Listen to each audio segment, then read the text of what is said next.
I have for you a proposal.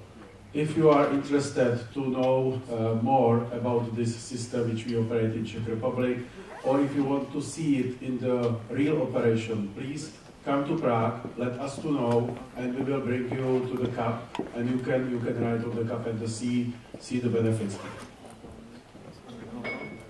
Thank you. Yes, Chancellor. I have a question. I think it is for the presentation of Asler that was listing some activity that has to be done to assure security. And if I remember well, there was in the list the fact not to use proprietary scheme for encryption, but to use standard to avoid what may be if the one that has invented goes to another company, or worst, start to be an hacker. I think that, and I will be happy to have a confirmation, that another thing very important is to keep the design under control, to be sure that there are not backdoor inside, because this is another important thing. If there are backdoor inside and the one that was putting the backdoor goes outside, your system is not secure. And I don't know where is the if you agree on this. Yeah, absolutely, of course. Backdoor or other proprietary knowledge which was not distributed in the company, or the guy do not even have to leave the company, he can just sell it to somewhere on the world. It's intangible, so then you're in. Okay, and since I have, sorry, after the talk. Okay, I couldn't agree more. Just to say backdoor. Another problem is how do you make sure there are no backdoors? And this is where you need a team, a dedicated team in your process, which is going to, just like we're doing for safety, which is going to take the extra steps to actually make sure that in your development team, which could be local, but remember we all use contractors as well. You know, there's nobody's actually inserted some nasty code in there. In fact, my question was related to the fact that it's not only necessary to have practice for developing secure products, but you need also to put inside your company a procedure in which you control and you manage the development of a product that has to be considered secure. Yeah, additionally, I think this is covered with our ID to put in place similar processes to the safety world knows. Exactly. We know the reviewing and the assessment process. Exactly. Since I have the micro, I have a question to the ATO colleagues. AGD stated that ATO over ETCS is not possible, or only possible in full supervision. And DB is at the moment doing a trial with ATO and limited supervision. So, what is true now?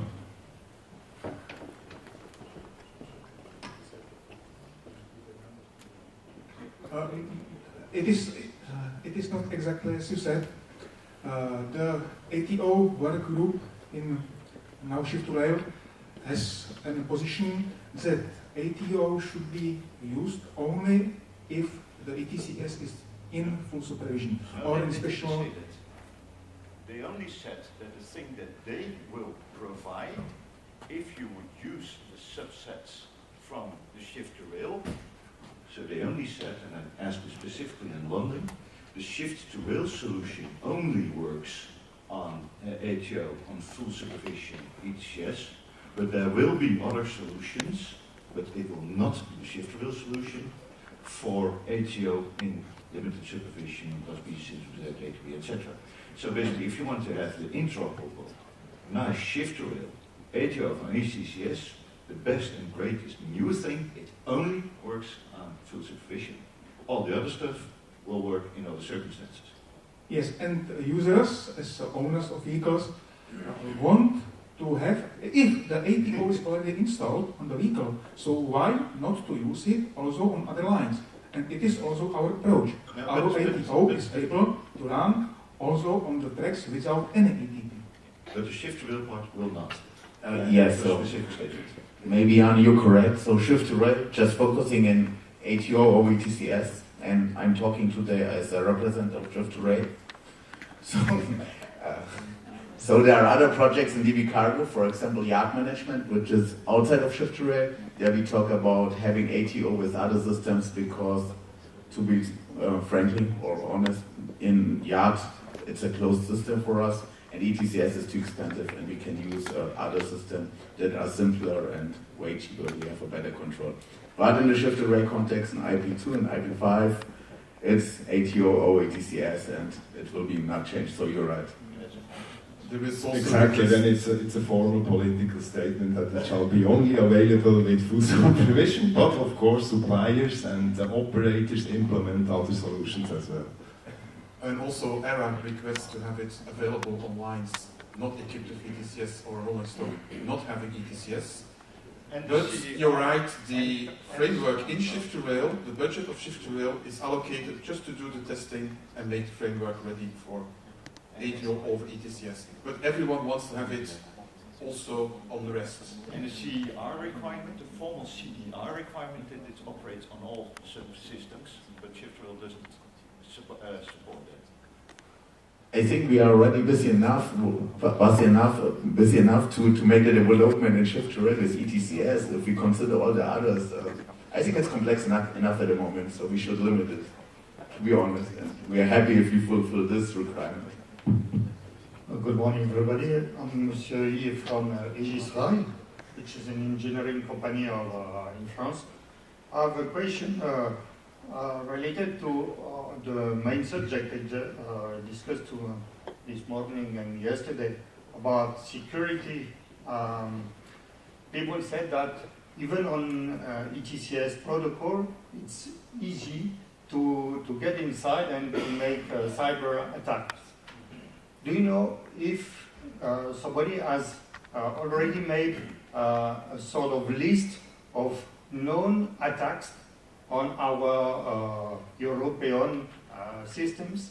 Because for the future, each development should be more secured against these cyber attacks. So I believe on the European normalization and work all together, we have to make a list and to know at least the attacks possible to try to secure each system or each normally known we issue.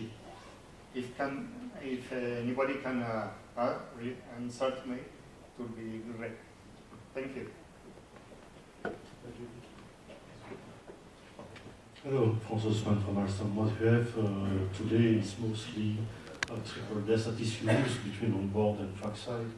The triple desk is considered as becoming weak. It is not yet the one we are using, because there are different kinds of triple desk. It's not broken already. NEIST is considering it is still safe up to 2030, but after it will be considered as being broken, because the key is not long enough and so on and so on. In the UNICIP, we have already defined some new protocol for the key management system, where we are using one of the most secure TLS cipher suites. And this one is using TLS 1.2, is considered as being safe for a long time, and they consider that more than 10 years is needed to work one message. We are considering that we need to evolve, that we need to go further. No, you have to take care also about the needs to have for connection establishment between the trackside and the train board. If you start to use asymmetric system, you usually take more time. Because the next generation of the telegraphic system in ERTMS should be thought very carefully to avoid to have announce of domain of area a long time in advance. That would cost a lot in balises, and it would make much more complex the trackside development. I can add this again, Vladimir Kampika, Žile Praha. I'm the member of the UNISIC steering committee, and I can confirm the words what was said, what is the UNISIC is planning to do. And the reply to your question, so far we don't know about any attack against the communication of ETCS. We know that there is a possible leak, but there was no attack.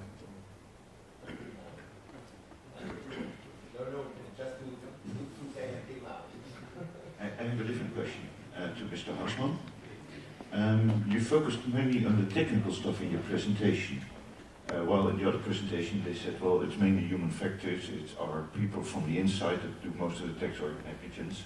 And I didn't see a lot of human factors in the IP2 shift rail presentation. There is something on the human factors. When you are working, it's true that what you have to put in place is to make a process to be sure that your development is secure by securing your team.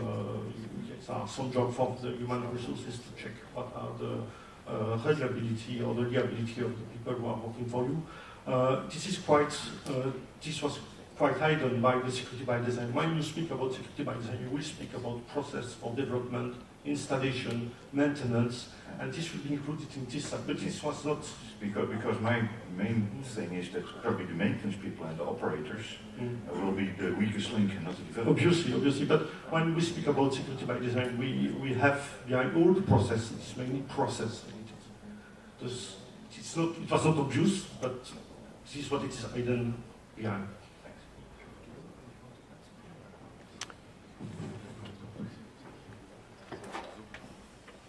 Hello, I have a general question about the certificates. So if you want to secure it, you use a digital signature or you encrypt your data, but there is hardware and software which is installed on trains, and during the commissioning phase, somewhere these certificates need to be installed or something like this. So for me this is an unsecure step, which can happen in maintenance mode, but are there any best practices about how to manage these certificates, how there is a possibility to install them and how to deny them, or do something with the certificates then? To know when we consider certificate, it's true that the certificate should be protected inside the system. Meaning it could be, you will use usually the some public certificate to verify the signature. This one should not be changed. If it could be changed, you have an issue. And you also usually begin to use a third party in order to check if your certificate you are using or the certificate the certificate of people which the one you are speaking are still valid. Thus we are also having some we are thinking of having some time period for which the certificate is valid, because you don't always have from the train a connection to a PKI. But there are some offline techniques that allow you to say, okay, it has been validated 2 days ago, it is still valid because the validity time is considered has been 1 week or 2. But to secure certificate in terms of rewriting is really important. And then it is hardware secured, that it stays on this device. Sorry? It is unique for the device, it stays on the device with hardware security somewhere. It could be with hardware security, you could have several solutions. We don't have to specify the solution, we have to specify the needs, because you are at a higher level, but each manufacturer will provide a solution with a hardware secure system or something. So you see the date? And if it is time-based, December. how is it then updated? But for example, if you have an operator that should connect to one system, the operator and the software could have a signature using a certificate, and the certificate is validated through OCSP. And your CSP, you could use OCSP stating how to do it. It is a kind of associated validity time for this to use this signature. There are some, but I will not go into the detail, the technical details why. But there are some solutions. I would like to add something for this topic. I'm Clemens Geiger from Bombardier, head of CUC cybersecurity. And we have praxis about this changing keys, asymmetric keys, and as well certificates. That is praxis normally if you have a requirement to change keys daily, for example, you need such things. And the simplest thing is that you have a strict timeline where these keys are valid, and with the last step of this, in this period, you transfer the next period's key pair, you know? So that is a principle. And that is as well done on military equipment as well.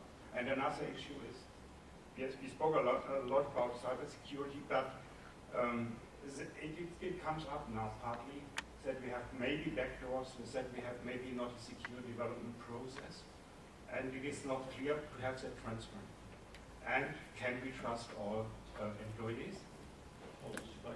Or as far as the maintenance vector, I call it maintenance vector, is an important weakness in our environment, because it is not, we have no laptops, maybe used in other networks and so on, and connectivity. And if I see we are based on Wi-Fi connectivity. Wi-Fi's are the nightmares itself, from cybersecurity reasons.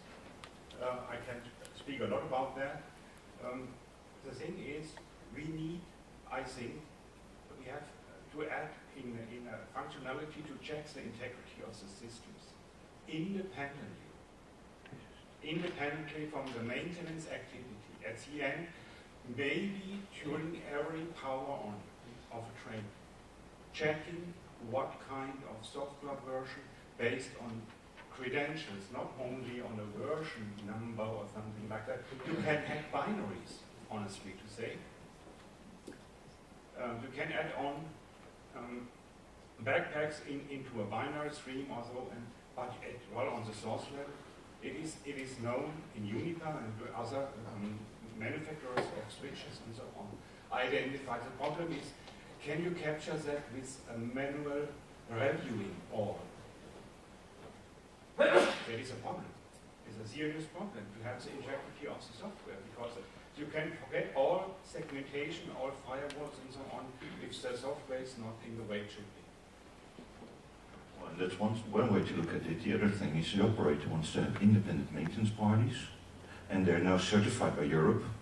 But I'm not sure if the certification process, maybe Claire knows, that includes cybersecurity certification in order to be in certification, management certification, how do you say that? No, a maintenance one. Yep. ECM. This is cybersecurity certification required for ECM? I'm not sure. I don't think so. Oh, in Italy it isn't. But this is because we as operators want to have ECMs independent of the manufacturers, but then this check will be really hard. The National Safety Agency of Italy is addressing this problem because it is considered an important problem. Can I go forward? My idea is that operators together with manufacturers or suppliers creating configuration databases, because we need that independent, and because we have always updates in fleets. We are working on it. We have different, and maybe if you are thinking about intelligence sensors for cybersecurity into the system, and you have it not cross-checked against the current configuration, maybe you have an upgrade and have a new protocol, then you have false rules, and a lot of information, nothing else. The idea is here, I think we have to have for the operators, we need a configuration database for the systems, for the fleet, and transparency, bringing regular on time during the power on of the training programs. With minimum MD5 or higher credential algorithms. So that is an idea I wouldn't input for here, but for time zones. Thank you for your contribution. Is there a question?